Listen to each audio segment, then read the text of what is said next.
অবশেষে আমরা সেই কাঙ্ক্ষিত গন্তব্যে পৌঁছে গেলাম। অনেক পরিশ্রমের পর অনেক উঁচু, প্রায় 3-4 কিলোমিটার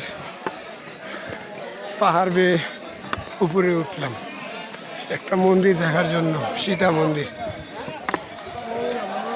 দেখেন অবশেষে সেই কাঙ্ক্ষিত লক্ষ্যে আমরা পেরেছি।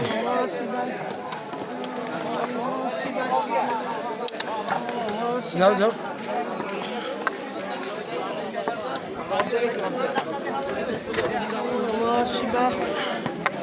এই সেই মন্দির দেখেন,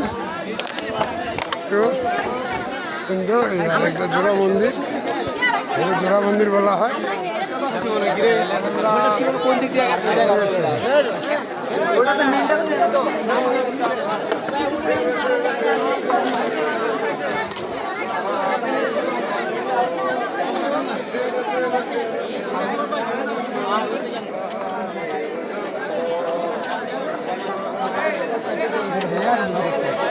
আরে এটা বলে হেনে শেষ